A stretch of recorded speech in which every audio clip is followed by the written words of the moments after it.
ಕಾದ ಕಬ್ಬಿಣವಾದ ಲಡಾಖ್. ನೇಪಾಳದ ಮಾದರಿಯ ಪ್ರತಿಭಟನೆ ಲಡಾಖ್ನಲ್ಲಿ.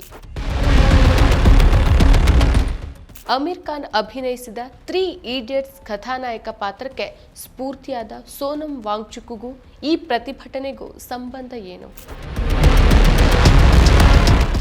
ಕೇಂದ್ರಾಡಳಿತ ಪ್ರದೇಶವಾಗಿ ಉಳಿಯೋದು ಶೋಷಣೆಗೆ ಹೇಗೆ ಕಾರಣ ಆಗತ್ತೆ? 2019ರಿಂದ ಲಡಾಖ್ನಲ್ಲಿ ನಿರಂತರ ಹೋರಾಟ ನಡೀತಾ ಇದೆ.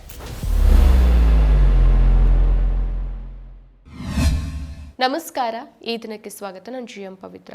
ಭಾರತದ ನೆತ್ತಿಯ ತುತ್ತ ತುದಿಯ ಪ್ರದೇಶ ಲಡಾಖ್. ಗಡಿಭಾಗದಲ್ಲಿರುವಂತಹ ಈ ಪ್ರದೇಶ ಈ ಕಾರಣಕ್ಕಾಗಿ ಅತ್ಯಂತ ಸೂಕ್ಷ್ಮ ವಲಯವೂ ಹೌದು. ಮೈ ನಡುಗಿಸುವ ಈ ತಣ್ಣನೆಯ ಮರುಭೂಮಿಯ ಬೌದ್ಧರು ಉರಿದೆದ್ದಿದ್ದಾರೆ. ಲಡಾಖ್ನಲ್ಲಿ ಹಿಂಸಾಚಾರ ಭುಗಿಲೆದ್ದು ಜನರು ಬೀದಿಗಿಳಿದು ಹೋರಾಟ ಮಾಡ್ತಿದ್ದಾರೆ. ಕೇಂದ್ರಾಡಳಿತ ಪ್ರದೇಶವಾಗಿರುವಂತಹ ಲಡಾಖ್ಗೆ ರಾಜ್ಯದ ಸ್ಥಾನಮಾನ ನೀಡಬೇಕು ಮತ್ತು ಉದ್ಯೋಗಾವಕಾಶವನ್ನ ಕಲ್ಪಿಸಬೇಕು ಅಂತ ಆಗ್ರಹಿಸಿ ನಡೀತಾ ಇರುವಂತಹ ಚಳುವಳಿ ಉಗ್ರ ಸ್ವರೂಪಕ್ಕೆ ತಿರುಗಿದ್ದು ನೇಪಾಳದ ಝೆನ್ಜಿ ಮಾದರಿ ಹೋರಾಟ ನಡೆದಿದೆ. ಬುಧವಾರ ಬೆಳಿಗ್ಗೆ ಲಡಾಖ್ ರಾಜಧಾನಿ ಲೆಹ್ನಲ್ಲಿ ಯುವ ಪ್ರತಿಭಟನಾಕಾರರು ಮತ್ತು ಪೊಲೀಸರ ನಡುವೆ ತೀವ್ರ ಘರ್ಷಣೆ ನಡೆದಿದ್ದು 4 ಸಾವನ್ನಪ್ಪಿದ್ದು 70 ಜನ ಗಾಯಗೊಂಡಿದ್ದಾರೆ. ಲಡಾಖ್ ಹಿಂಸಾಚಾರಕ್ಕೆ ಸೋನಂ ವಾಂಗ್ಚುಕ್ ಅವರ ಪ್ರಚೋದನಾಕಾರಿ ಹೇಳಿಕೆಗಳೇ ಕಾರಣ ಅಂತ ಕೇಂದ್ರ ಸರ್ಕಾರ ಹೇಳಿಕೊಂಡಿದೆ. ಇದೀಗ ಲಡಾಖ್ ಕಾದ ಕಬ್ಬಿಣದಂತೆ ಆಗಿದ್ದು ಭಾರತದ ಗಡಿ ಭಾಗದಲ್ಲಿ ಸೂಕ್ಷ್ಮ ಪರಿಸ್ಥಿತಿ ನಿರ್ಮಾಣ ಆಗಿದೆ. ಹಾಗಾದ್ರೆ ಈ ಪ್ರತಿಭಟನೆಗೆ ಕಾರಣ ಏನು?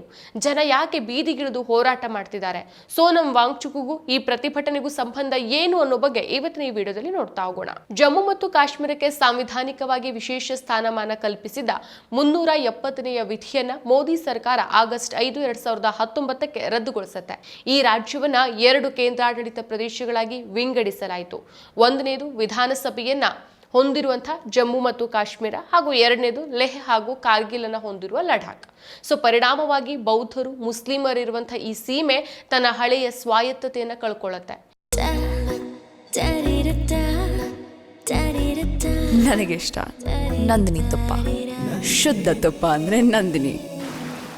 ಕೆಲವು ವರ್ಷಗಳ ಹಿಂದೆ ಲಡಾಖ್ನಲ್ಲಿ ಒಂದು ಚಳುವಳಿ ಮೊಳೆಯುತ್ತೆ. ದೇಶದ ಇತರೆ ಈಶಾನ್ಯ ರಾಜ್ಯಗಳಂತೆಯೇ ಸಂವಿಧಾನದ 6ನೇ ವೇಳಾಪಟ್ಟಿಯ ಅಡಿಯಲ್ಲಿ ಲಡಾಖ್ಗೂ ಬುಡಕಟ್ಟು ಸ್ಥಾನಮಾನಕ್ಕಾಗಿ ಆಗ್ರಹಿಸಿ ಅಲ್ಲಿನ ಜನ ಬೀದಿಗಿಳಿತಾರೆ. ಅಷ್ಟೇ ಅಲ್ಲ, ಲಡಾಖ್ಗೆ ರಾಜ್ಯದ ಸ್ಥಾನಮಾನ ನೀಡುವಂತೆ ಒತ್ತಾಯಿಸಿ ಪ್ರತಿಭಟನೆಗಳು ಶುರುವಾಗಿದ್ವು. ಈ ಆಂದೋಲನದ ನೇತೃತ್ವವನ್ನ ಸೋನಂ ವಾಂಗ್ಚುಕ್ ವಹಿಸುತ್ತಾ ಬಂದಿದ್ದಾರೆ. ಕೈಗಾರಿಕೋದ್ಯಮಗಳು ಈ ಹಿಮಾಲಯ ಪ್ರದೇಶದ ನೈಸರ್ಗಿಕ ಸಂಪನ್ಮೂಲಗಳ ಮೇಲೆ ಕಣ್ಣಿಟ್ಟಿದ್ದಾರೆ. ಕೇಂದ್ರಾಡಳಿತ ಪ್ರದೇಶವಾಗಿ ಉಳಿಯೋದು ಕಾರ್ಪೊರೇಟ್ ಉದ್ಯಮಿಗಳಿಂದ ಲಡಾಖ್ಗೆ ಶೋಷಣೆಗೆ ದಾರಿ ಮಾಡಿಕೊಡುತ್ತೆ. ಇದನ್ನ ತಡೆಯೋ ಏಕೈಕ ಮಾರ್ಗ ಅಂತಂದ್ರೆ ಬುಡಕಟ್ಟು ಸ್ಥಾನಮಾನ ನೀಡೋದು ಅಂತ ವಾಂಗ್ಚುಕ್ ಮೊದಲೇ ಹೇಳಿದ್ರು. ಲಡಾಖ್ಗೆ ರಾಜ್ಯದ ಸ್ಥಾನಮಾನ ಸೇರಿದಂತೆ 4 ಬೇಡಿಕೆಗಳನ್ನ ಈಡೇರಿಸುವಂತೆ ಆಗ್ರಹಿಸಿ ಉಪವಾಸ ಸತ್ಯಾಗ್ರಹ ನಡೆಸ್ತಾ ಇದ್ದಂತಹ ಪರಿಸರ ಕಾರ್ಯಕರ್ತ ಸೋನಂ ವಾಂಗ್ಚುಕ್ ಅವರು ಬುಧವಾರ ಅಂದ್ರೆ ಸೆಪ್ಟೆಂಬರ್ 24ಕ್ಕೆ ಹಿಂಸಾಚಾರ ಸಿಡೀತಾ ಇದ್ದಂತೆ 15ನೇ ದಿನಕ್ಕೆ ತಮ್ಮ ಉಪವಾಸವನ್ನ ನಿಲ್ಲಿಸ್ತಾರೆ. ಆದ್ರೆ ಲಡಾಖ್ ಹಿಂಸಾಚಾರಕ್ಕೆ ಅವರ ಪ್ರಚೋದನಾಕಾರಿ ಹೇಳಿಕೆಗಳೇ ಕಾರಣ ಅಂತ ಕೇಂದ್ರ ಸರ್ಕಾರ ಆರೋಪ ಮಾಡಿದೆ. ಈ ಆರೋಪಗಳನ್ನ ನಿಶ್ಚಳವಾಗಿ ನಿರಾಕರಿಸಿರುವಂತಹ ಸತ್ಯಾಗ್ರಹಿ ಸೋನಂ ವಾಂಗ್ಚುಕ್ ನಮ್ಮ ನ್ಯಾಯಯುತ ಬೇಡಿಕೆಗಳಿಂದ ಜನರನ್ನ ದಾರಿ ತಪ್ಪಿಸೋಕೆ ಆಡಳಿತ ಇಂತಹ ಸುಳ್ಳು ಆರೋಪಗಳನ್ನ ಮಾಡ್ತಾ ಇದೆ ಅಂತ ತೀವ್ರ ಅಸಮಾಧಾನ ಹೊರಹಾಕಿದ್ದಾರೆ. ಅಷ್ಟೇ ಅಲ್ಲ, ಹಿಂಸಾಚಾರಕ್ಕೆ ಕಾಂಗ್ರೆಸ್ ಕಾರಣ ಅನ್ನೋ ಬಿಜೆಪಿ ಆರೋಪವನ್ನ ವಾಂಗ್ಚುಕ್ ತಳ್ಳಹಾಕಿದ್ದಾರೆ. ಲಡಾಖ್ನ ಭೂಮಿ, ಸಂಸ್ಕೃತಿ ಮತ್ತು ಸಂಪನ್ಮೂಲಗಳ ರಕ್ಷಣೆಗಾಗಿ ಲಡಾಖ್ ಅನ್ನ 6ನೇ ಪರಿಚ್ಛೇದಕ್ಕೆ ಸೇರ್ಪಡೆ ಮಾಡಬೇಕು, ಲಡಾಖ್ಗೆ ರಾಜ್ಯದ ಸ್ಥಾನಮಾನ ಕೊಡಬೇಕು, ಸ್ಥಳೀಯ ಉದ್ಯೋಗಕ್ಕಾಗಿ ಸಾರ್ವಜನಿಕ ಸೇವಾ ಆಯೋಗ PSA ರಚಿಸಬೇಕು, ಲೇಹ್ ಹಾಗೂ ಕಾರ್ಗಿಲ್ಗೆ ತಲಾ 1 ಲೋಕಸಭಾ ಕ್ಷೇತ್ರಗಳನ್ನ ನೀಡಬೇಕು ಅಂತ ಒಟ್ಟು 4 ಪ್ರಮುಖ ಬೇಡಿಕೆಗಳನ್ನ ಮುಂದಿಟ್ಟುಕೊಂಡು 2019ರಿಂದ ಲಡಾಖ್ನಲ್ಲಿ ನಿರಂತರ ಹೋರಾಟ ನಡೀತಾ ಇದೆ. 2023ರ ಜನವರಿಯಿಂದ ಸೋನಂ ವಾಂಗ್ಚುಕ್ ಸಹ ಈ ಚಳವಳಿಯಲ್ಲಿ ಜೊತೆಯಾಗಿದ್ದಾರೆ. ಸೋನಂ ವಾಂಗ್ಚುಕ್ ಈ ಹೋರಾಟವನ್ನ ಝೆನ್ಜಿ ಹೋರಾಟ ಅಂತ ಕರೆದಿದ್ದಾರೆ. ಆದ್ರೆ ಹಿಂಸೆಗೆ ಬೇಸತ್ತ ಅವರು ಹಿಂಸಾಚಾರವನ್ನ ನಿಲ್ಲಿಸುವಂತೆ ಮನವಿ ಮಾಡಿದ್ದಾರೆ. ಲಡಾಖ್ನ ಯುವಕರು ಹಿಂಸಾಚಾರವನ್ನು ತಕ್ಷಣವೇ ನಿಲ್ಲಿಸಬೇಕು ಅಂತ ನಾನು ವಿನಂತಿಸ್ತೇನೆ. ನಿಮ್ಮ ಈ ಹಿಂಸಾಚಾರ ನಮ್ಮ ಹೋರಾಟಕ್ಕೆ ಹಾನಿಯನ್ನು ಉಂಟು ಮಾಡುತ್ತೆ ಮತ್ತು ಪರಿಸ್ಥಿತಿಯನ್ನು ಮತ್ತಷ್ಟು ಹದಗೆಡಿಸುತ್ತೆ. ನಾವು ಲಡಾಖ್ ಹಾಗೂ ದೇಶದಲ್ಲಿ ಅಸ್ಥಿರತೆಯನ್ನು ಬಯಸೋದಿಲ್ಲ. 5 ವರ್ಷಗಳಿಂದ ಶಾಂತಿಯುತ ಹೋರಾಟ ಮುಂದುವರಿತಾ ಇದೆ. ಆದರೆ ಇಂದು ಯುವಕರ ಅಸಹನೆ ಹಿಂಸೆಗೆ ತಿರುಗಿದೆ. ನಾನು ಅವರ ಚಡಪಟಿಕೆಯನ್ನು ಅರ್ಥ ಮಾಡ್ಕೊಳ್ತೇನೆ, ಆದರೆ ಹಿಂಸೆಯ ದಾರಿಯನ್ನು ಒಪ್ಪೋದಿಲ್ಲ ಅಂತ ಹೇಳ್ತಾರೆ. पूरे लेह में बंद की घोषणा की गई और फिर युवा पीढ़ी हजारों की संख्या में बाहर आ गए. कुछ लोग सोचते हैं कि ये हमारे समर्थक थे, मैं कहूँगा हमारे समर्थक से ज़्यादा, हालांकि समर्थक पूरा लद्दाख है इस मुद्दे पर, लद्दाख के, मगर ये युवा पीढ़ी का बड़ास था, एक तरह का जेनजी रेवोल्यूशन जो कि उनको सड़कों पे लाया। 5 सालों से वो बेरोज़गार हैं, एक के बाद एक बहाने करके उन्हें नौकरियों से बाहर रखा जा रहा है और फिर लद्दाख को संरक्षण नहीं दे रहे हैं। मैं हमेशा बोलता आया हूँ कि ये नुस्खा है समाज में अनरेस्ट का, सोशल अनरेस्ट का, कि आप बिना कामकाज के युवा को रखें और उनके जो लोकतांत्रिक अधिकार हैं उनको भी छीन लें ना। आज यहाँ पर कोई लोकतंत्र का मंच नहीं है और 6वां शेड्यूल जिसकी घोषणा की थी, वचन दिया था, वो भी नहीं माना गया। फिलहाल मैं इनमें नहीं जाना चाहूँगा। मैं अपील करता हूँ लद्दाख के युवा पीढ़ी से कि वो जो भी हो इस रास्ते पर न चलें, हिंसा के रास्ते पर। ये मेरे 5 साल के कोशिशों को नाकाम कर देता है। अगर हम इतने सालों से अनशन कर रहे हैं, शांति से पदयात्रा कर रहे हैं और फिर अंत में अगर हिंसा कर बैठे तो ये हमारा रास्ता नहीं है। इसलिए मैं फिर युवा पीढ़ी से हाथ जोड़कर विनती करता हूँ कि हम शांति के ही रास्ते से सरकार को कहें और सरकार भी, मैं चाहता हूँ कि शांति के संदेश को सुने। जब वो शांति को अनसुनी कर दें, 1 बार अनशन, 2 बार अनशन, 5 बार तक अनशन करे कोई, ले से दिल्ली तक पैदल चले आएँ शांति से और उसका भी कोई अनसुना कर दे तो फिर इस तरह के हालात आते हैं।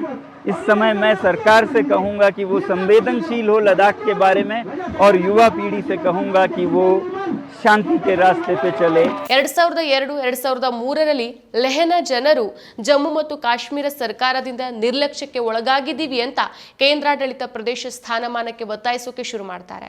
2019ರಲ್ಲಿ ಜಮ್ಮು ಮತ್ತು ಕಾಶ್ಮೀರ ಮತ್ತು ಲಡಾಖ್ ಅನ್ನ ಪ್ರತ್ಯೇಕ ಕೇಂದ್ರಾಡಳಿತ ಪ್ರದೇಶಗಳು ಅಂತ ಘೋಷಿಸಿದಾಗ ಅಲ್ಲಿನ ಜನ ಪ್ರತ್ಯೇಕ ರಾಜ್ಯಕ್ಕಾಗಿ ಒತ್ತಾಯಿಸೋಕೆ ಶುರು ಮಾಡ್ತಾರೆ। ಕೇಂದ್ರ ಗೃಹ ಸಚಿವಾಲಯ 17 ಸದಸ್ಯರ ಕೇಂದ್ರ ಸಮಿತಿಯನ್ನು ರಚನೆ ಮಾಡುತ್ತೆ। ಈ ಸಮಿತಿ 2023ರಲ್ಲಿ ಲಡಾಖ್ನಲ್ಲಿ ಕೆಲವು ಸಂಸ್ಥೆಗಳ ಪ್ರತಿನಿಧಿಗಳ ಜೊತೆಗೆ ಸಭೆ ಮಾಡುತ್ತೆ, ಆದರೆ ಯಾವುದೇ ತೀರ್ಮಾನಗಳಿಗೆ ಬರೋದಿಲ್ಲ। ಅಂದಿನಿಂದ ಸೋನಂ ವಾಂಗ್ಚುಕ್ ನಿರಂತರವಾಗಿ ಪ್ರತಿಭಟನೆಯನ್ನು ನಡೆಸ್ತಾ ಇದ್ದಾರೆ। 2024ರ ಲೋಕಸಭಾ ಚುನಾವಣೆಗೂ ಮೊದಲು 21 ದಿನಗಳ ಉಪವಾಸ ಸತ್ಯಾಗ್ರಹ ಸೇರಿದಂತೆ ವಾಂಗ್ಚುಕ್ ಹಲವಾರು ಪ್ರತಿಭಟನೆಗಳನ್ನು ನಡೆಸಿದ್ರು। ಇನ್ನು ಆಗಸ್ಟ್ನಲ್ಲಿ ವಾಂಗ್ಚುಕ್ ಮತ್ತು ಲಡಾಖ್ ಸಂಸದ ಮೊಹಮ್ಮದ್ ಹನೀಫಾ ಜಾನ್ ಅವರು ಕೇಂದ್ರ ಸರ್ಕಾರದ ಜೊತೆಗೆ ಮಾತುಕತೆಗೆ ವಿಳಂಬ ಆಗ್ತಾ ಇದೆ ಅಂತ ಆರೋಪಿಸಿ 3 ದಿನಗಳ ಉಪವಾಸ ಸತ್ಯಾಗ್ರಹವನ್ನು ಮುಕ್ತಾಯಗೊಳಿಸೋ ಪ್ರತಿಭಟನಾ ರ್ಯಾಲಿಯಲ್ಲಿ ಭಾಗವಹಿಸ್ತಾರೆ। ಸೊ ಕೊನೆಯ ಸುತ್ತಿನ ಮಾತುಕತೆ ಮೇ 27, 2025ಕ್ಕೆ ನಡೆದಿತ್ತು। ಅದರ ನಂತರ ಕೇಂದ್ರ ಜೂನ್ನಲ್ಲಿ ಕೇಂದ್ರಾಡಳಿತ ಪ್ರದೇಶಕ್ಕೆ ಹೊಸ ನಿವಾಸ ಮತ್ತು ಉದ್ಯೋಗ ಮೀಸಲಾತಿ ನೀತಿಯನ್ನು ಘೋಷಣೆ ಮಾಡುತ್ತೆ।